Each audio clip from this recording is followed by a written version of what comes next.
La mode déco a beaucoup évolué ces 40 dernières années. On va commencer par parler des années 80 avec beaucoup de couleurs et notamment du style Memphis qui est un style contestataire italien qui allie plutôt un côté ludique que fonctionnel.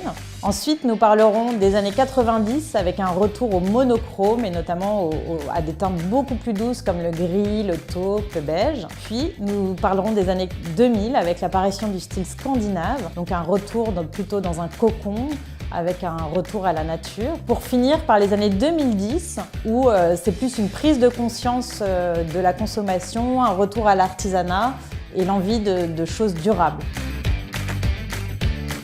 Les années 80 marquent un tournant dans l'évolution du design avec l'apparition de beaucoup de mouvements contestataires et notamment en Italie, l'apparition du style Memphis. C'est un mouvement très coloré avec les couleurs primaires notamment, le rouge, le jaune et le bleu, qui vont venir se mélanger avec le contraste du noir. Ce style s'appuie sur un côté très ludique plutôt que fonctionnel et la bibliothèque Carlton en est un bel exemple. Pour donner une influence Memphis à son intérieur aujourd'hui, il est facile de venir introduire un motif graphique ou géométrique, notamment sur un tapis. Ça va donner un côté peps typique de cette époque.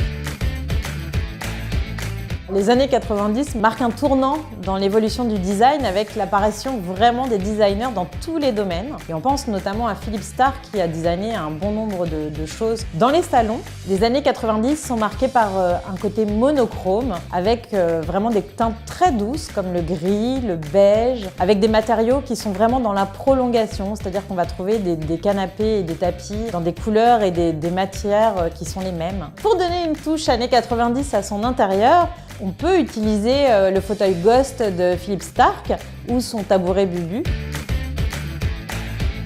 Petit à petit, les années 2000 voient apparaître un style beaucoup plus cocon. On est content d'être dans son intérieur et on le soigne. C'est un retour vraiment à la nature avec l'apparition de beaucoup de bois avec le chêne, des lignes très pures, des matières très douces, comme par exemple la moumoute qu'on va trouver en tapis, beaucoup de blanc au mur qui vont venir contraster avec des touches pastel dans les coussins, dans les accessoires déco. Et cette tendance vient contraster avec une autre tendance qui est la tendance industrielle très forte. Et aujourd'hui, pour retrouver ce côté industriel dans notre intérieur, il est facile d'ajouter une verrière, notamment dans un séjour. Ça peut être très intéressant pour donner une perspective.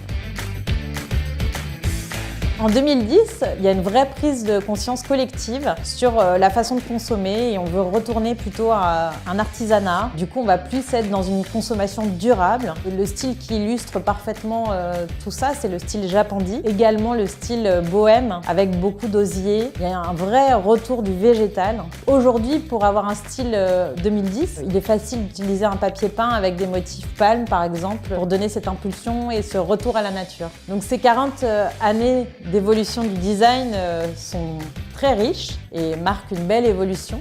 Mais c'est aussi la multiplicité de différents styles dont nous n'avons pas parlé aujourd'hui, comme par exemple le style art déco et le mélange des styles dans nos intérieurs qui fait que chacun a un intérieur différent qui lui ressemble.